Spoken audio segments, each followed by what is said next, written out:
With the ongoing coronavirus pandemic, many teachers have been forced to adapt their in-person classes to an online format. The process has had many challenges, but also positive outcomes as well. I sat down with two performing arts and social justice professors from the University of San Francisco to talk about their shift from in-person courses to the Zoom format. I first discussed the transition from in-person to Zoom courses with Professor Ken Sonkin. Hi, this is Ken Sonkin. In the fall of 2020, I'm teaching acting foundations, scene study, and careers in performing arts. My first question for you is, can you tell me a little bit about the process in adapting your class from in-person to the Zoom format? I think it started with everybody, myself included, running around punching ourselves in the head like our hair was on fire. Um, in the spring when this all happened, and shelter in place was issued and the quarantine and all of that, one of the things that I was very clear about as a teacher of theater and acting is that, first of all, the students never signed up to take online acting classes. Okay. And second, I was never hired to teach an online acting class. So we knew that we were going into uncharted territory. And because of that, one of the things that was most important to me was compassion, connectivity. When everybody was so scared, myself included, our anxiety levels were through the roof. We didn't know what was going to happen. People were scattered around, the students mostly, once they started leaving and all over the world in different time zones. And there was this sense of, obviously, of fear and chaos, but it was the unknown. And so, if anything, that the craft of acting that we should be, what I've committed myself to and the study of, is that it is about human interaction. And so, because of this crisis that we were thrown into together, to me, it was most important that we all stay connected as best we could. I had a student in my foundations class who was in Riverside in LA, and because her Wi-Fi sucked so bad at home, she would drive to the local library and take classes for 7-8 hours a day on her phone using the library's Wi-Fi. So sitting in her car, taking university classes on her phone, I'm like, well, so obviously we all have these challenges, but what's most important to me is for her to realize, A, that she is not alone, and B, anything that we can still learn about the craft of acting in this process for the second half of the spring semester, great. I was also in a department meeting, and then I'll go back and, if you want, I can answer more specifically of some of the things that I did. But we were in a department meeting, and one of the things that came up was about grading and attendance. And I wasn't saying much, which I know is hard to believe. But then finally, they asked me, what did you think? And I said, I only have one thing at the top of my grading rubric, and that is kindness. In this time that we're all going through, and because of the unknown, it's most important that we treat each other as kindly as possible. So grades, I don't care. Attendance, obviously people have all sorts of challenges. And not the least of which is their own personal mental health. So for me, the study of the craft kind of paralleled what we were going through in that we had to stay connected. And one of the things I think I'm most proud of the spring semester was that for both of my sections, for acting foundations, the attendance was fabulous. I mean, it was fabulous. I've heard from colleagues of, that people dropped off or they lost touch or, they were I had students who were dealing with all kinds of family crises and, have to leave the dorms in a real, they only had like 5 minutes to pack and stuff like that. So I was aware of what was going on. But to see everybody come back and do the best we could, you're a theater person, when you get lemons, you make lemonade. And that's what we did.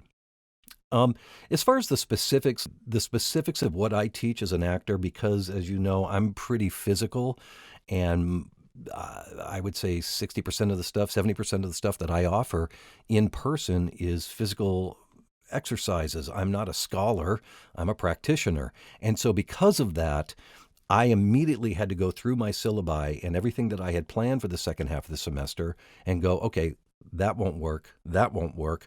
Ooh, what about this? And how can I modify it to be in front of a computer screen? So knowing that, again, this sense of forgiveness had to be first and foremost, forgiving everybody, forgiving myself, and we would do the best we could. And then having to pick and choose and go through like every other teacher as far as what could actually work in this new format. And you said you have your midterms tomorrow. How are you going about having your students perform those? Are they pre-recorded? Are they live? They're live. They're definitely live. And I committed to that even back in the spring. It's only the scene study that's doing their midterms tomorrow, the majors and minors in the theater program. I committed to doing it live, and I know that other acting teachers that I talk to around the country, actually, and a couple of friends in London, that they're allowing students to pre-record. And what happens is that the acting technique becomes more about camera work, or I didn't like that take, or my voice cracked here, or that line reading wasn't well. That's not what I'm about. I'm not interested in camera work. In fact, one of the things that I'm so committed to is that I don't really care about your virtual backgrounds. Now, I know some students like to do that, but frankly, that is simply for the audience. It has nothing to do and does not affect the actor's process. So the same way I say, if you've got some rehearsal clothing, I want you to find something that makes you feel like the character. I don't care what it looks like. So yeah, they're going to present their scenes tomorrow, and we've got a smattering of fabulous scene work. And what's amazing is that, especially for the majors and minors, it's a little more challenging for the non-majors because they don't have the same experience or commitment level. But for the majors and minors, they know that there's still something to be gotten from this format, and we're all screwed. So obviously, there are a couple of scenes where there's a kiss or a dance. How do you do that when your partner is halfway around the world? And so one of the things that I've been trying to do is to say, when you come to that intimate moment that is physically required of your scene, to close your eyes, take a breath, and imagine what it would be like to kiss that other person, or to dance with them, or to punch them, or whatever it is. Because we're really good at using our imaginations. So, yeah. So they're going to do it live tomorrow. And can you talk a little bit about the negatives in going to the Zoom format besides not being able to do your physical activities and be there in person? Well, and I know you know this, I was saying something about it earlier, but it's the technical challenges in terms of computers, internet access, microphones, cameras, backgrounds, all of it. There's so many variables for each and every person involved. And just because I'm a teacher doesn't mean that I take precedence. Every single person involved in online learning right now is challenged. And my friends who are like elementary school teachers, and, to see that the kids, I have a dear friend who's a third grade teacher, and they're missing that socialization that they would be getting. Well, guess what? So are we as college people, right? I was writing something recently about how there's no sex, there's no flirtation, there's no partying, or there shouldn't be anyway, not right now. But there's all these things that we're missing out in terms of the socialization. I mean, it goes without saying. But one thing I will say, Lexi, and this is right around the time you were born, is that in 2001, when the Twin Towers were attacked, and on 9/11, we as a country and eventually the world suffered, right? And there was this horrible tragedy. And I remember driving in San Francisco, and people were so kind to each other. People were driving slowly. They were a little more worried. They would let you cut in or whatever. And people were generous at the grocery store and things like that, because it was this shock. And it was for about a week. And then after that, people sort of went back to their lives. We're still in that trauma. And the spring semester was all about how do we heal through this trauma? And how do we look after each other? That was my biggest thing. So that now we've had the summer to prepare for online learning, as most higher education has. And, I think some universities are doing it right and some are not. But all I can worry about in my own small corner of the world is saying we're still in this trauma. This is not what we all signed up for. And yet there's still something to be learned. Is it what we wanted? No. And so I think that adaptability, which is, as theater people, we're so good at, we're trying to adapt. And there's still something to be gained. And when we go online in the spring, is there anything you would like to do differently about the structure of your class or anything you'd be doing that semester? I will know more after the semester's over. I'm making notes along the way of things that are working and maybe things I would do differently, but we're all in the midst of it right now. So no, I can't say there's anything specifically I would do differently in the spring. One of the benefits, though, I think we all have learned a hell of a lot more about technology. I have. I used Zoom before the crisis hit. And so we've learned a lot more about how to use this technology, like you and I are having this conversation.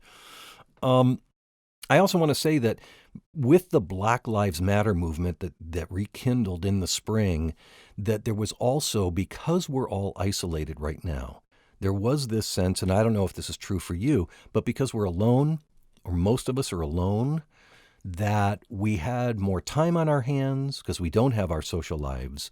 And so more time to be educated about certain things that are going on in the world in terms of racism, institutional racism. And then secondly, more time to take action, even remotely.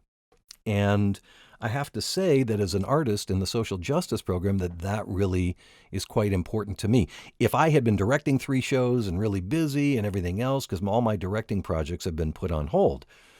But the fact is, I've been able to learn quite a lot more, especially over the summer, of reading plays written by people and for people of color, which is something that I've been trying to do, but now I have the time to do more of it. And I think that permeates into what all of us are going through right now in terms of that kind of crisis. And have you felt supported by your PASJ department and USF in general in your transition from in-person classes to the online format? Sure, of course. I think that the bottom line is that, and you've probably seen that metaphor of we're building the bicycle while we're riding it. And I think that the spring, we're building the bicycle and we're still riding it, and the bicycle's on fire and we're on fire and everything's on fire. So, of course, everybody was trying to figure this out as best they could.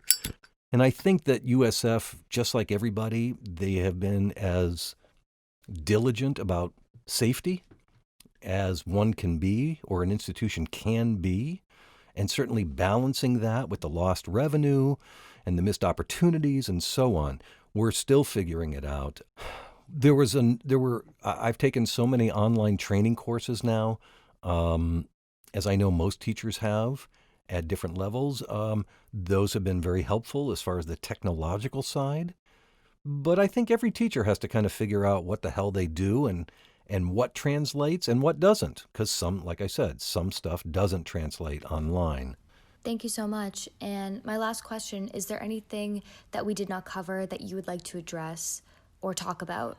Honestly, I think that if I didn't say it before, and I want to make it as strong a point as possible, and I don't care if people are studying physics or accounting or data analysis, if you lose your sense of humor in this time, you're dead.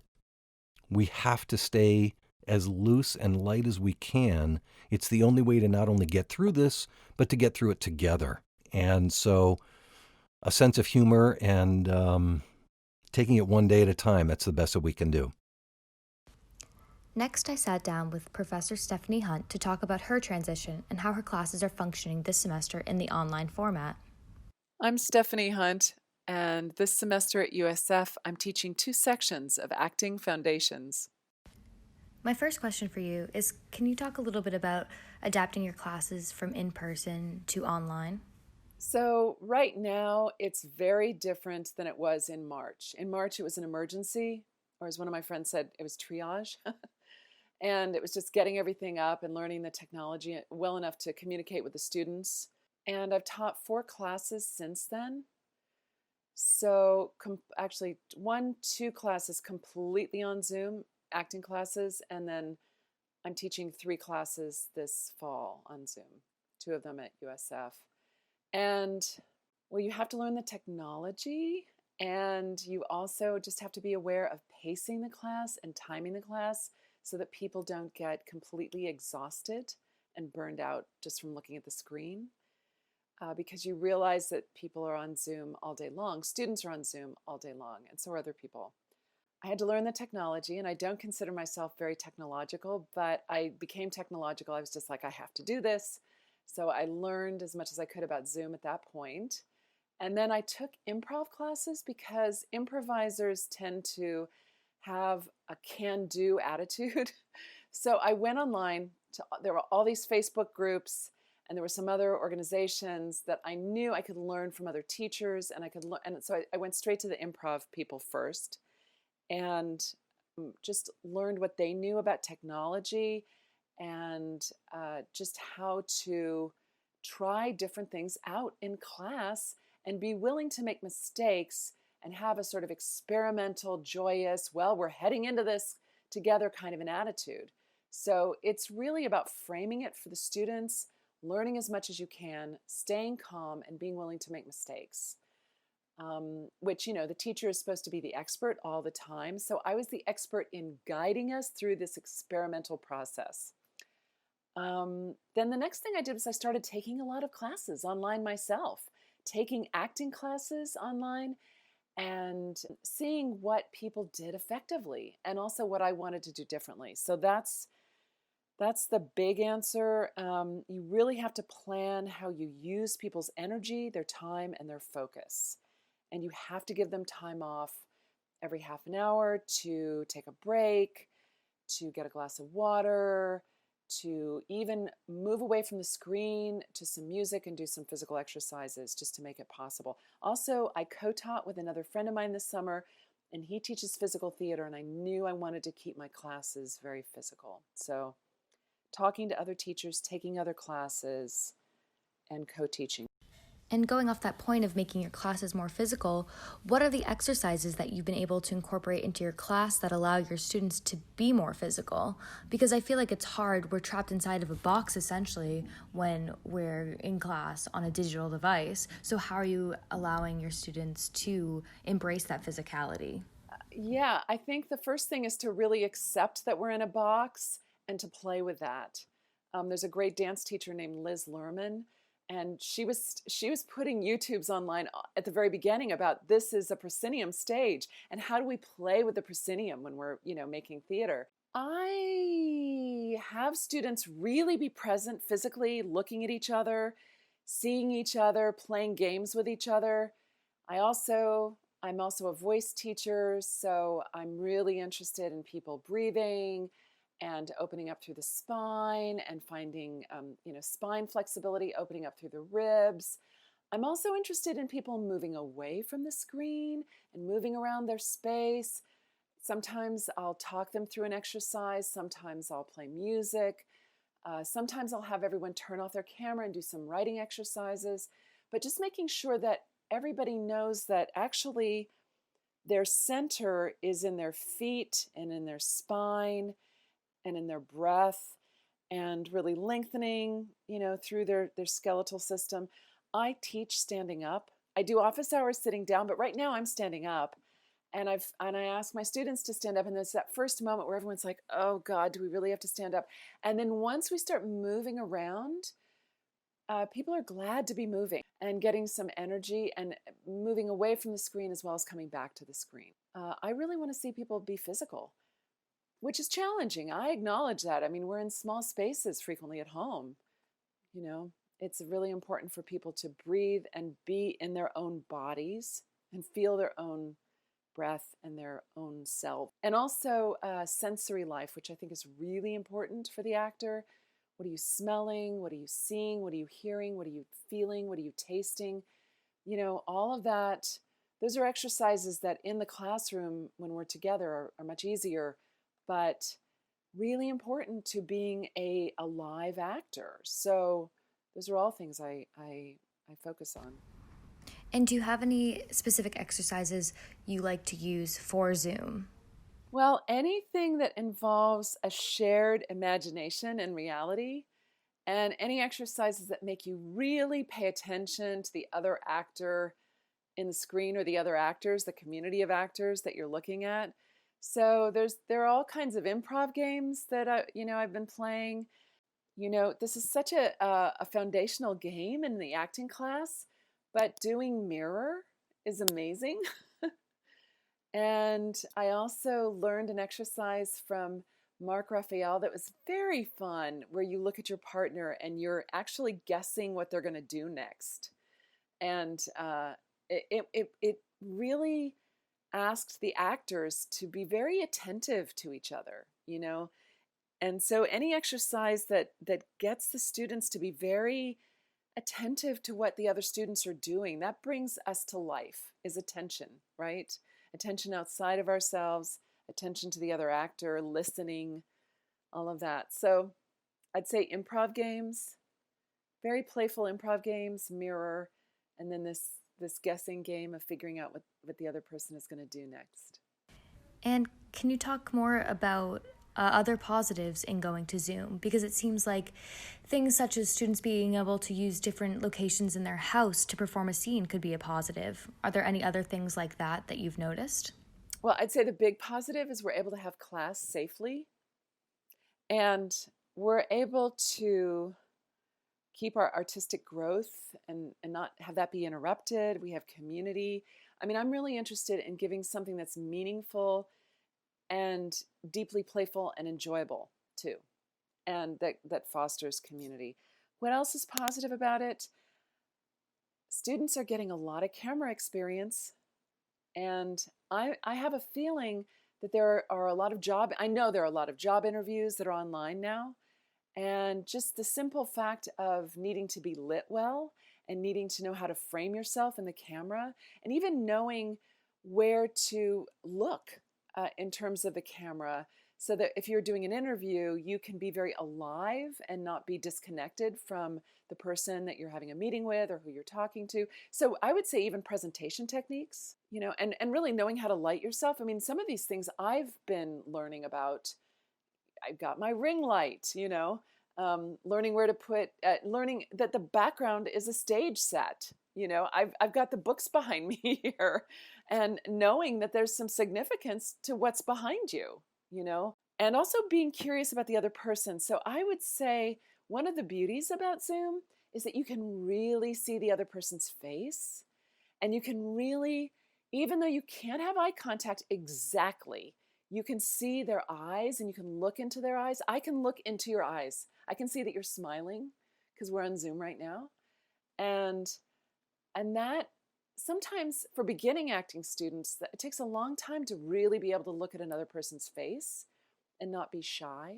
My students haven't said this, but I have heard that other teachers have had students tell them that they feel more comfortable and freer in their own home than they do in class, which surprised me actually, because I know there's some limitations about that too, being at home or being with roommates. I think there's some surprise gifts. And I've also had some very satisfying one-on-one coaching sessions with students, some great office hours and coaching sessions. Even this interview, we'd probably be doing it on the phone or in a noisy cafe. And here we are on Zoom, and we're using technology. So I don't know if everyone's going to be on Zoom or on some kind of teleconferencing system. The acting class is a perfect opportunity for people to try out their presentation. And what kind of feedback are you giving your students now? What do you look for in a Zoom performance? I am so glad you asked that, because what I would say is I look for the same things that I look for in a live performance, and I consider it live performance. I look for listening, responding, preparation, you can really commit to the character if you have rehearsed the character and you've read the play. I look for choices and interpretation. Did the student actor, make choices? Did they use their imagination? Are they responding to the other actor? Are they in the moment? Are they breathing? Are they listening? And so choices, listening. I look for the same thing also that I would look for in a live performance, which is inner life and outer life. What's happening behind my eyes? Is my imagination alive? Is my body alive? Am I present? Am I committed? And then the other questions are, am I in the frame? Am I audible? Am I lit? Those are the additional questions that I would ask. But we can see your eyes. We can see, do you have that life? Is your imagination alive? Are you picturing what you're talking about? And my next question for you is, you've adapted your classes from in-person to an online course. Did it spark any inspiration, or the things that you're learning in this semester, did it spark any new ideas for any type of course that you would want to teach on an online platform? I would be very interested in script analysis. We do script analysis in acting class. We do script analysis in theater and social history. I think script analysis classes. I think international acting classes. So meeting with people from other countries, meeting with people, all across this continent. I mean, that's already happening, but finding ways to do that consciously. I would be interested in being part of voice classes and acting classes and script analysis classes that involve that kind of sharing between different countries, different cultures. Thank you. And my last question for you is, we're going online next spring, so is there anything different that you would do to change your courses or the structures of them or the assignments that you give? I would say that I don't, as a teacher, I don't like to surprise students with new assignments. I don't think it's fair. But what I would like to do is incorporate more of the free content and free theatrical performances that seem to be popping up online all the time. And I'd like to find a way to include more of those as required viewing. But and finding a way to do that isn't just some kind of surprise assignment, because I know everyone's managing their time and energy and outside jobs and clubs and everything. So finding a way, because I keep on finding all these amazing things online and I want to share them with the students. And for example, the neo-futurists, the San Francisco neo-futurists, have all this incredible, what they do is great. And they perform in a small theater, the Exit Theater down in the Tenderloin in San Francisco. And I've been wanting to take my students on a field trip down there we'd probably be the entire audience. That's how small the theaters are. It's very exciting. And what they do is great. It's half improv, half scripted material. Well, they're online now. And I just want to find a way to require students to watch things that seem to pop up after the semester starts. So I'm trying to figure that out. But that's the only thing I want to do differently. Actually, I'm happy with the structure of the class.